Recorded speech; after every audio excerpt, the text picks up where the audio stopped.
Yeah, ready to go.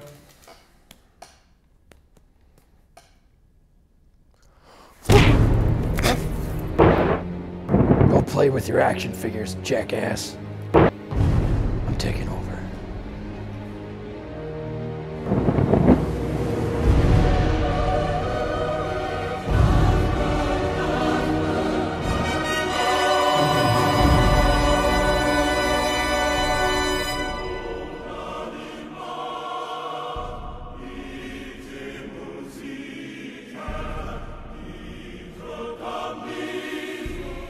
Welcome to Real Reviews, where we take a look at major Hollywood releases and let you know if they're worth your time, money, and patience. I'm your host. I go by many names.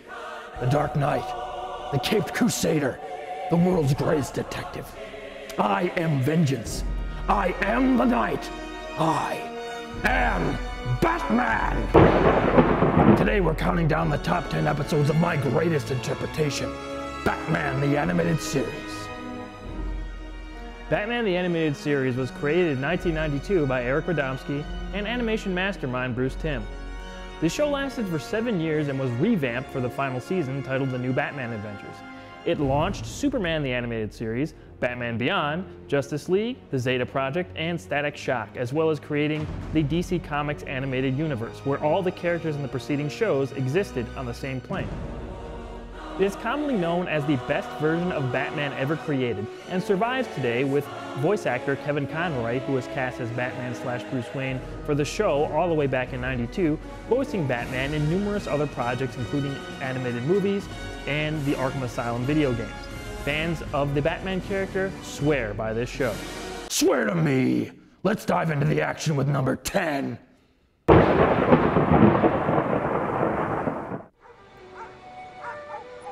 Old Wounds is a season 4 episode.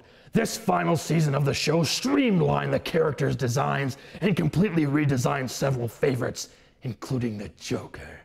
Fans didn't like the new look, but this season produced several spectacular episodes, Old Wounds being among them.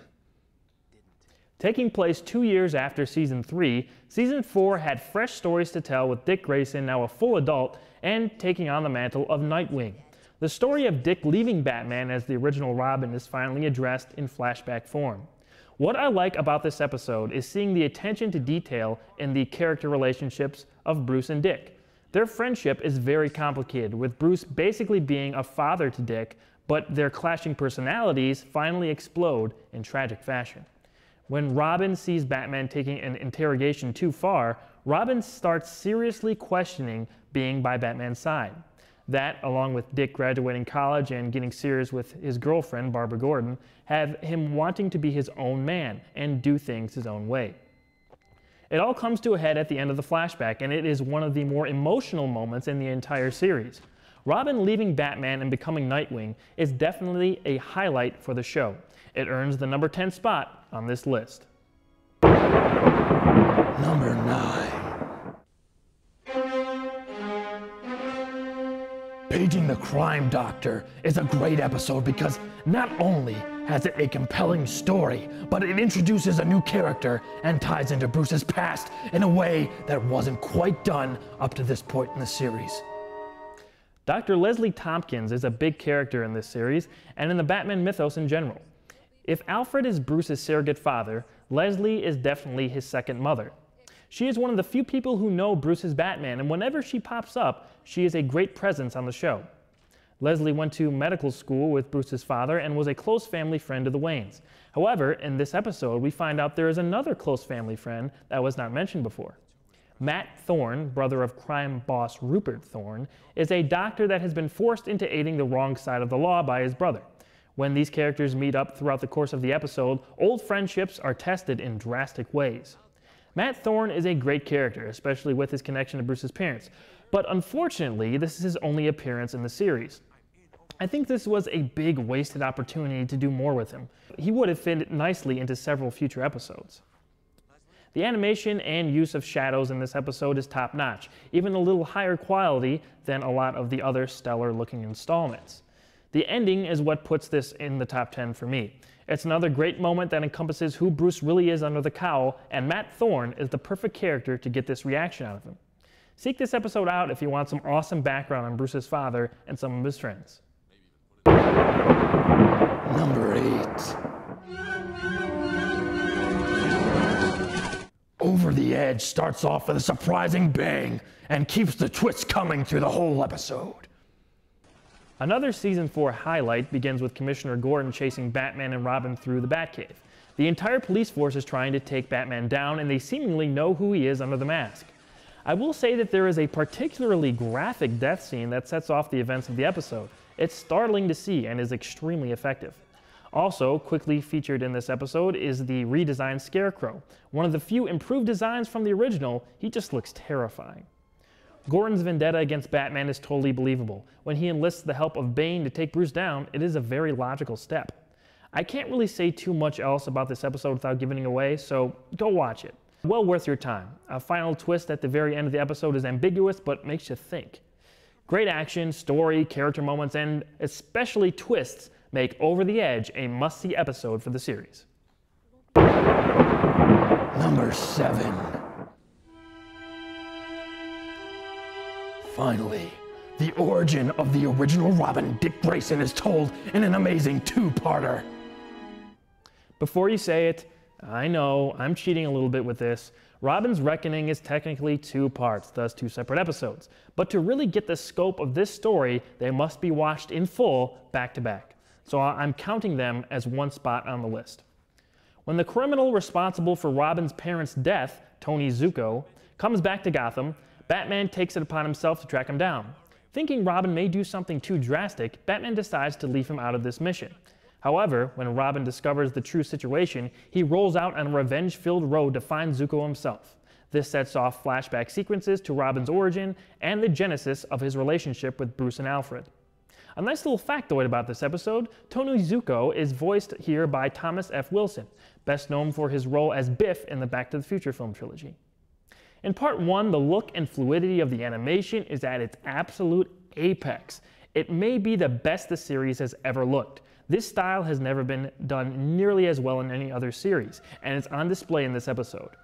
Part 2 doesn't look as good and seems to be animated by a different team. It's not a drawback to the overall piece, but it would have been nice to see some more consistency in the look of both episodes, considering how great the first was animated. What makes this story work best is the exploration of the origin of Dick Grayson and Bruce Wayne's relationship. Why they fit together so well is their shared background of having their parents killed in front of them. The small differences in how they handle it make them the perfect yin and yang crime-fighting team. This dynamic leads to an unfortunate but believable climax in the Old Wounds episode. All the flashbacks are used perfectly. Seeing the young Dick Grayson go through his most challenging chapter is not only compelling, it draws in and humanizes Bruce as a character in a way we hadn't seen in the series to this point. The climax of this 2-parter takes place at an abandoned amusement park. The setting lends itself well to the gothic but strangely playful background of Dick Grayson's former life as a circus performer. Make sure to check out both parts for the full story. One of DC Comics' best characters gets his just due in this animated origin. Number 6. Sometimes, even Batman gets weary. Even Batman wonders if what he does really makes a difference. Sometimes, even Batman needs to be reminded why he is the Knight. I Am the Knight focuses on a run-down and defeated Batman. Not from any one incident, but from a long crime-fighting career. With Batman doubting his worth on the streets of Gotham, he becomes very isolated after the anniversary of his parents' death. That same night, he succeeds in aiding the police in the capture of the dangerous criminal, the Jazzman. However, in the process, Commissioner Gordon is seriously injured from a potentially fatal bullet wound. Batman blames himself for Gordon's predicament and considers hanging up his cowl. A few great scenes with Alfred, Leslie Tompkins, and especially Dick Grayson trying to console Bruce and snap him out of it make up a fantastic episode.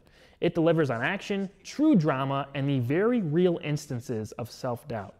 Ultimately, Batman is reminded of who he is and why he does what he does, but it is how he is reminded that makes this a top 10 episode. Number 5. This next episode proves that even heroes such as the Batman all get influenced by someone or something. In this case, it's the Grey Ghost!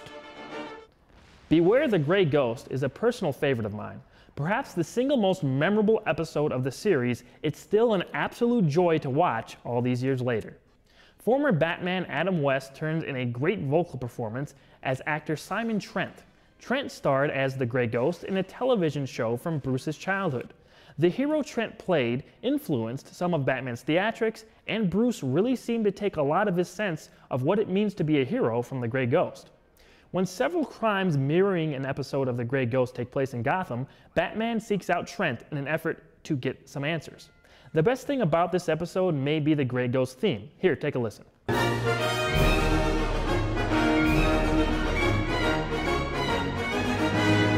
I love it. Perfect for an old-time noir TV show. I could listen to that theme for hours. We open on an old episode of the Grey Ghost with Bruce watching as a young boy with his father. The care taken to make the Grey Ghost episode look as authentic as it does is very admirable. The black and white looks great with this animation. The only thing holding this episode back from being even higher on the list is the lackluster ending. The climax has Bruce Timm, co-creator of the series, voicing a pretty weak villain for such a great build-up. There could have been a better payoff, but we'll never know how perfect this episode could have turned out. In any case, as is, this episode is still one of the very best. It's got style, it's got mystery, it's got Adam West. You need to see this episode if you haven't, and even if you have, go watch it again. You'll be humming the Grey Ghost theme for a while afterwards. Number 4. One of the greatest things about Batman is how others see him. He's been interpreted in so many different ways and always adapts. He can be the dark vigilante he was originally created for, or he can be the light-skinned friendly character. If the Batman and Robin movie proved anything, it's that Batman is incorruptible. And in this episode, it's apparent just how adaptable the Caped Crusader is. Legends of the Dark Knight is a really nice anthology installment of the series. There are 3 parts to it. A main storyline set in the world of the regular show has 3 kids talking about what Batman is actually like. We see 2 visual representations of their interpretations. The first is a 1960s-esque cheesy cartoon homage to the lighter version of the character. This comes complete with different animation style, voices, and over-the-top puns. The second is a sequence ripped almost word for word from the Frank Miller graphic novel, The Dark Knight Returns. This also comes with character models and a darker 80s tone close to the original comic book. Before the animated movie came out a few years ago, this was the closest to seeing that comic on screen Batman fans had ever seen. Both interpretations are very close to the source material, and you can tell that the creators of this episode had fun mimicking what they grew up watching and reading. There's also a nice shot taken at Batman Forever and Batman and Robin director Joel Schumacher. If you like Batman in any form, there's something in here for you. This was a great homage that stands on its own as a unique episode and very worthy of being number 4 on this list. Number 3. The Joker, Batman's arch-rival. He's the most dangerous, psychotic killer Gotham has ever seen. And this is his best episode from Batman, the Animated Series. The Laughing Fish is the only Joker-centric episode on this list. That's not to say this version of the character isn't great. Mark Hamill created something special that is right there with Kevin Conroy's iconic Batman voice. His laugh is haunting, and his personality can range from playful to deranged. Maybe the most well-rounded screen version of the character. This episode follows the Joker's plot to copyright his own special fish that share his eerie grin, a scheme that only makes sense to the Joker. What follows are threats, laughs, and Batman fighting a shark. We get a healthy dose of policeman Harvey Bullock here. He is a great character that this show helped define. He now is a live-action character on Fox's Gotham show. The Joker toxin effects are still nightmare-inducing. The horrific smile that crosses the face of several characters in this episode is still a disturbing sight to see. Some of Joker's tactics here are reminiscent of his initial appearances in Batman's original stories. Joker would hack a radio signal and threaten to kill someone at a certain time. When that time came along, that person was already gone, even if they didn't know it yet. The climax of The Laughing Fish sees Batman and Joker mano-a-mano, and it's a really nice standoff. This is my favorite Joker episode of the series, and one I think any Joker fan will get a hoot out of.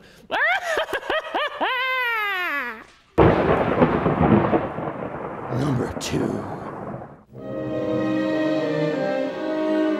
The best thing about Batman isn't his gadgets or his combat skill. No, Batman's greatest attribute is his ability to, on occasion, save people from themselves. In our number 2 episode, Batman does just that for a top mob boss in Gotham City. I was extremely close to giving this episode the number 1 spot, just a hair away. I love it so much. It's a shining example why this show is so great.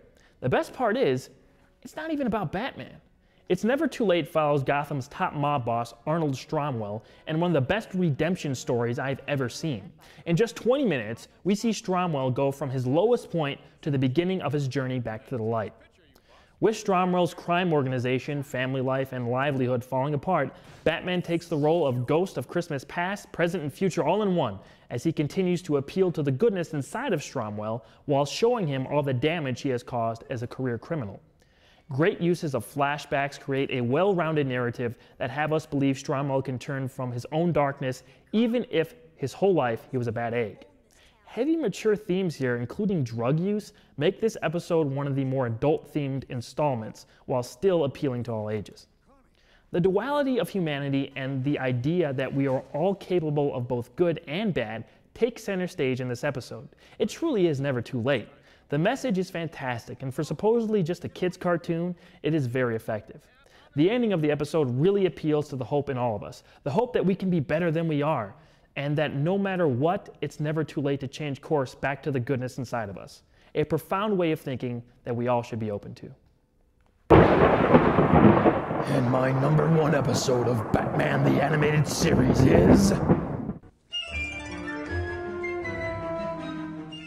The only thing stronger than Batman's strategical mind is his sheer willpower. It enables him to overcome even the most heavily stacked odds. Odds that attack Batman like never before in Real Review's number 1 Batman the Animated Series episode. Perchance to Dream is an episode like no other. It tests Batman's resolve and tempts him in the most appealing way possible. Bruce wakes up one day and realizes that his whole life up to that point has been a delusion. Becoming Batman, his parents' deaths, they never happened. Bruce starts realizing something is strange right away, and it's up to him alone to find out what happened to his life. The villain in this episode is the Mad Hatter. I really think he is an underutilized Batman adversary. This episode shows that off extremely well. A live-action version of him, if done right, would be a fresh challenge for the Dark Knight, one that I would love to see. This episode is very smart in more ways than one. There are several clues and Easter eggs in it that hint at what is actually happening, and I just found new ones on a recent viewing. There's a moment when Bruce accepts his new life and is even relieved that his life as Batman never happened. That makes everything even more tragic when he starts finding clues that maybe everything is not as it seems. One clock tower climax fight later, and you have perhaps the perfect Batman episode. The line of all lines is also delivered by Kevin Conroy near the end. And I'll see you in your nightmares. It's my favorite episode, and one you need to see ASAP if you never did. Batman fans rejoice! This is the cream of the crop. There are so many great episodes of this series that it was unbelievably difficult to choose just 10. To be honest, the whole series is worth another watch. If you love Batman, you'll be in every episode. Check out my honorable mentions in the description below to see more of my personal preferences. Be on the lookout for more Real Reviews specials coming soon. Be sure to like us on Facebook and subscribe to our YouTube channel. Remember, if it's not reviewed here, it just isn't real. I'm Batman, and I'll see you in your nightmares.